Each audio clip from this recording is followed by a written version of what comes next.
ಪತ್ರಕರ್ತರಾದವರು ಪ್ರಶಸ್ತಿಗಳನ್ನು ಬೆನ್ನು ಹತ್ತಿ ಹೋಗಬಾರದು. 4 ಜನ ಪತ್ರಕರ್ತರನ್ನು ಹೊಗಳಿದರೆ ಅದೇ ದೊಡ್ಡ ಪ್ರಶಸ್ತಿ ಎಂದು ಕರ್ನಾಟಕ ಕಾರ್ಯನಿರತ ಪತ್ರಕರ್ತರ ಸಂಘದ ರಾಜ್ಯಾಧ್ಯಕ್ಷ ಶಿವಾನಂದ ತಗಡೂರು ತಿಳಿಸಿದ್ದಾರೆ. ಹಾವೇರಿಯಲ್ಲಿ ನಡೆದ ಮಕ್ಕಳ ರಾಜ್ಯ ಮಟ್ಟದ ಪ್ರತಿಭಾ ಪುರಸ್ಕಾರ ಕಾರ್ಯಕ್ರಮದಲ್ಲಿ ಭಾಗವಹಿಸಿ ಮಾತನಾಡಿದರು.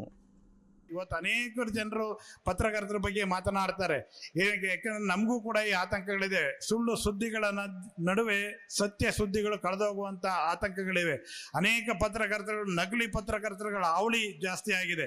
ನಾನೇ ಪತ್ರಕರ್ತ ಅಂತೇಳಿ ಹೇಳ್ಕೊಂಡು ಬರುವವರ ಸಂಖ್ಯೆ ಜಾಸ್ತಿ ಆಗಿದೆ. ಒಬ್ಬ ಪತ್ರಕರ್ತ ಆಗೋದಕ್ಕೆ ಒಂದು ಹಿಸ್ಟ್ರಿ ಇದೆ. ಕನಿಷ್ಠ ವರ್ಡನ್ನು ಒಂದು ವಾರ ಒಂದು ಪ್ಯಾಕೇಜನ್ನು ಮಾಡೋದಕ್ಕೆ ಒಂದು ಪ್ಯಾರಾ ಸುದ್ದಿಯನ್ನು ಬರೆಯೋದಕ್ಕೆ ಎಷ್ಟೆಲ್ಲ ಶ್ರಮ ಪಟ್ಟಿರ್ತಾರೆ ಗೊತ್ತಿರುತ್ತೆ. 6 ತಿಂಗಳು ವರ್ಷ ಬೇಕಾಗುತ್ತೆ ಅವನು ಒಬ್ಬ ಒಳ್ಳೆ ಪತ್ರಕರ್ತ ಆಗಿ ರೂಪುಕೊಳ್ಳೋದಕ್ಕೆ.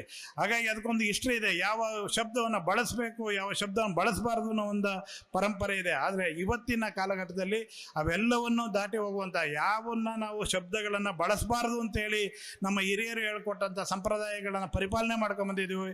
ಇವತ್ತು ಅವೆಲ್ಲವನ್ನೂ ಕೂಡ ಗಾಳಿಗೆ ತೂರುವಂಥ ಕೆಲಸ ಆಗ್ತಾ ಇದೆ. ಹಾಗಾಗಿ ಇವತ್ತು ಪತ್ರಕರ್ತರು, ನಿಜವಾದ ಪತ್ರಕರ್ತರು ಯಾರು, ಅಸಲಿ ಪತ್ರಕರ್ತರು ಯಾರು, ಹಾಗೆ ಈ ಜೊಳ್ಳು ಪತ್ರಕರ್ತರುಗಳ ನಡುವೆ ಅಸಲಿ ಪತ್ರಕರ್ತರನ್ನು ಉಳಿಸ್ಕೊಳ್ಳೋದೇ ನಮಗೆ ದೊಡ್ಡ ಸವಾಲಾಗಿದೆ. ನೈಜ ಪತ್ರಕರ್ತರನ್ನು ಉಳಿಸ್ಕೊಳ್ಳೋದೇ ದೊಡ್ಡ ಸವಾಲಾಗಿದೆ. ಈ ವೃತ್ತಿಯನ್ನು ನಡೆಸೋದೇ ಬಹಳ ದೊಡ್ಡ ಸವಾಲಾಗಿದೆ.